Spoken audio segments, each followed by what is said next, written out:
दोस्तों इस डेकेड की मेगा थीम है इलेक्ट्रिक व्हीकल्स। गवर्नमेंट का फोकस है, बहुत सारी कंपनियां यहां पर आ रही है, स्टार्टअप्स आ रहे हैं, डिस्ट्रप्शन हो रहा है और डिस्ट्रप्शन फ्यूचर में भी होता रहेगा और इसको हम फॉलो करते रहते हैं और हमारे चैनल में नई नई इंफॉर्मेशन और एनालिसिस हम लाते रहते हैं। और आज हम बात करेंगे पार्टनरशिप बिटवीन जियो बीपी और टीवीएस मोटर्स। तो दोनों कंपनियां हैं और दोनों की सिनर्जीज हैं और उस सिनर्जीज को हम समझेंगे।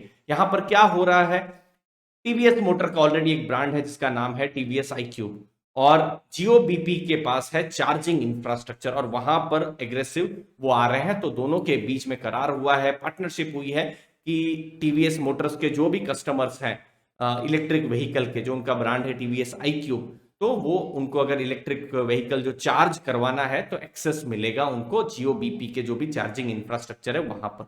तो ये एक बड़ी चीज हो रही है। इसके अलावा भी टीवीएस मोटर्स ने ऑलरेडी टाटा पावर के साथ भी सिमिलर हम कहें तो उन्होंने पार्टनरशिप की हुई है। अगर आप electric vehicle, electric charging station को जानना चाहते हैं तो दो नाम अभी आ रहे हैं, जियो बीपी है, टाटा पावर है। और जो कंपनियां हैं अगर लिस्टेड में आप देखेंगे तो टू व्हीलर में बात करूं तो टीवीएस मोटर्स है और एथर एनर्जी है। एथर एनर्जी लिस्टेड तो नहीं है लेकिन हीरो मोटर्स का उनका स्टेक है, फिर बजाज आ रहा है और फिर दूसरी कंपनियां भी आ रही है। तो यहां पर क्या नया हो रहा है, क्योंकि अभी देखिए 100 गाड़ियां लेट से बिकती हैं, मतलब पेट्रोल गाड़ी कोई भी गाड़ी, तो 100 में सिर्फ 2 से लेकर 3 गाड़ी ही इलेक्ट्रिक व्हीकल बिक रही है।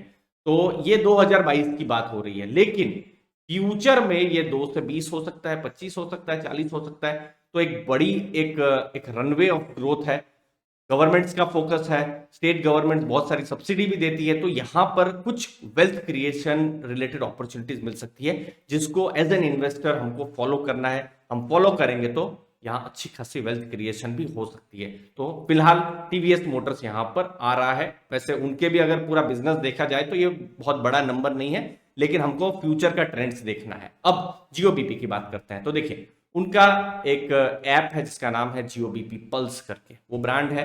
और जियो बीपी दो मॉडल पे काम कर रहा है, इलेक्ट्रिक व्हीकल चार्जिंग स्टेशन पे और स्वैपिंग स्टेशन पे। तो स्वैपिंग स्टेशन में क्या है समझ लीजिए, कुछ स्टार्टअप्स ऐसा भी काम कर रहे हैं कि आपकी लेट से कोई इलेक्ट्रिक व्हीकल है और वो आप स्वैपिंग स्टेशन में ले गए, आपने बैटरी को बाहर निकाला और नई बैटरी को अंदर किया, तो ये 2-3 मिनट में काम हो जाएगा। तो ये भी पॉसिबिलिटी है। तो अलग अलग मॉडल्स भी आएंगे फ्यूचर में। तो कौन सा मॉडल चलेगा मेरे ख्याल से वक्त ही बताएगा। तो उनके स्वैपिंग स्टेशन भी है।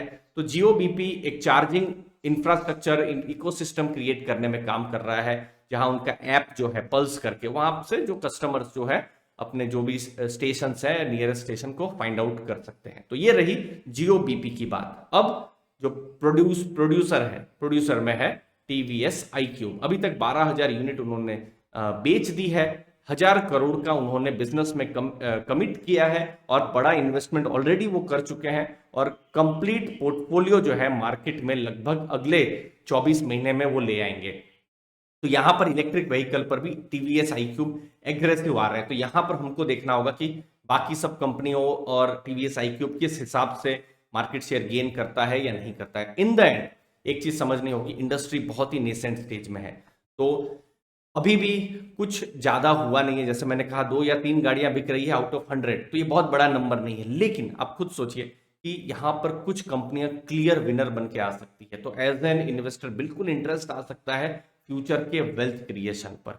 बड़ा डिस्ट्रप्शन होगा टू व्हीलर और थ्री व्हीलर में और इलेक्ट्रिक पर, क्योंकि देखिए पेट्रोल के भी दाम आप अपने शहर में देख सकते हैं ऑलरेडी 100, 105, उससे ऊपर इनफैक्ट 110 तक भी कुछ कुछ शहरों में जा चुके हैं।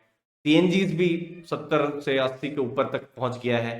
तो कुछ विनर्स यहां पर आ सकते हैं इलेक्ट्रिक व्हीकल पर। गवर्नमेंट का भी फोकस है, वो ज्यादा इंपॉर्टेंट है, उनका भी पुश होना, क्योंकि पेट्रोल भी जो है, पेट्रोल के लिए भी इंडिया को बिल देना पड़ता है, तो वो भी इतना अच्छा नहीं है। तो ज्यादा से ज्यादा गवर्नमेंट की भी फोकस है कि इलेक्ट्रिक व्हीकल को प्रोत्साहित किया जाए। तो कुछ विनर्स आएंगे और हम उनको यहाँ पर समझते रहेंगे, एनालाइज करते रहेंगे अर्ली फाइनेंशियल आजादी में, ताकि जो वेल्थ क्रिएशन की जो अपॉर्चुनिटीज हैं वो सबको मिल सके, इंफॉर्मेशन और एनालिसिस सबको मिल सके। धन्यवाद आपके इस समय के लिए। थैंक यू वेरी मच दोस्तों।